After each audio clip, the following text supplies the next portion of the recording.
Hello, ladies and gentlemen, boys and girls, fan of football everywhere. Today we are back. It is Monday, August 30th. We had quite a busy preseason week 3 this past weekend for the NFL for many different reasons. A lot of exciting things, a couple tough things that we are going to discuss. And basically I grabbed the 5 biggest storylines of the weekend and I'm going to share my thoughts accordingly on those 5 storylines. Should I have ranked them most important to least important to what I think? Well, I did anyways. How about that? I know. Go me. So we're not going to waste any time at all. We're going to jump right into it. Number 1, the Deshaun Watson chatter appears to be picking back up right where it left off again. It feels like every day we see a new article about how some team is going to make a play for Deshaun Watson. Deshaun Watson is on the move. Deshaun Watson is not going to be playing for the Texans this year.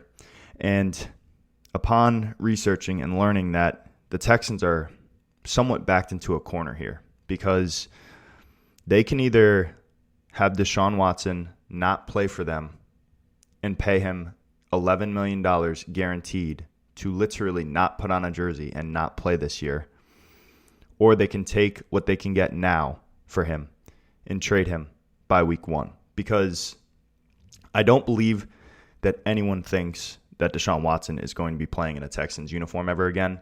That much is true. That much we know. But do the Texans hold firm, pay $11 million and wait this thing out and see what they can get next year? Or do they take what they can get right now for Watson? I mean, it's obviously on the owner and the GM and the Texans' plate completely. I mean, they have control about what happens and what they do, but Watson also has control because he has a no-trade clause. So Watson can waive the no-trade clause depending on the team that trades for him. There's a report that Deshaun Watson has no interest in playing for the Philadelphia Eagles. I wouldn't either. Apparently, the 2 teams that it comes down to are the Carolina Panthers and the Miami Dolphins. Me being a Dolphins fan, obviously the massage gate aside, I would be pretty ecstatic if Deshaun Watson was in a Miami Dolphins uniform come September, which is just 2 days away, by the way. But there are a lot of questions that need to be answered on and off the field about Deshaun Watson, for sure. If he were to go to Carolina, they would be one of the most stacked offenses in the NFL. Christian McCaffrey and Deshaun Watson, I don't believe that there's a better 1-2 punch for an NFL backfield to have currently in the league. With DJ Moore and Robbie Anderson holding it down on the outside, that would be insane. And if you were to go to the Dolphins, they would be loaded as well. We know who the Dolphins' skills players are. No real superstars in that group, but probably one of the deepest receiving cores and the most often injured receiving cores in the NFL currently. But I feel, being as non-biased as possible, if Watson were to go to the Dolphins, they would be an instant title contender. No question, depending on what they gave up to get him, especially if it were just draft picks and not players like Xavier Howard or Jalen Waddle or any other player on their team that's really good. So Deshaun Watson, the leader in NFL passing yards from the 2020 season, will likely be on the move by week 1. It seems that the deadline to trade him is certainly approaching. It seems from the information that we can gather that the Texans are not interested in paying him $11 million to not do anything for their club this offseason, or this regular season, rather. But as fans, we just need to wait and see how this whole thing plays out. It is not often, maybe not even ever, has a top 3 to 5 quarterback in the game become available in such a way like this. So, seeing how it plays out, it's going to be fun. Get your popcorn ready. And if he's in a Dolphins uniform this coming fall, watch out for the Dolphins. Number 2, J.K. Dobbins, one of the most promising running backs in the NFL. I was on record as calling him a top 5 running back this upcoming season. Unfortunately, if you saw the hit, it was absolutely gruesome. Feel so bad for the guy. He tore up his knee, tore his ACL completely, and what happened was he caught a screen pass, and the Washington defender went low on him, and He was tackled and his knee buckled under him. It was really just tough to watch. Obviously, we wish JK a speedy recovery, and I think that next year he comes back and bounces back really strong. One of the best young talents in the game. So what does this do to Gus Edwards? I think that Gus Edwards gets a huge bump in workload, as well as Tyson Williams, the rookie, as well, should see some carries. I would stash him. But I think Gus Edwards is the main beneficiary here. I've seen a lot of mock drafts where he's going like 4th or 5th round. I don't know if I'm there yet. That's kind of high for me, especially because Gus Edwards does not really catch passes. Don't know if he can, but he doesn't seem to. But unfortunately, J.K. Dobbins going down is just absolutely brutal. In my main home league, he was my 3rd-round pick, and you hate to see that happen. Injuries suck regardless. So Cam Akers, Travis Etienne, and J.K. Dobbins all out for the year before Week 1 is even played.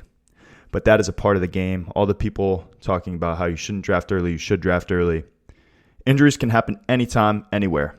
Injuries happen every preseason game, every regular season game.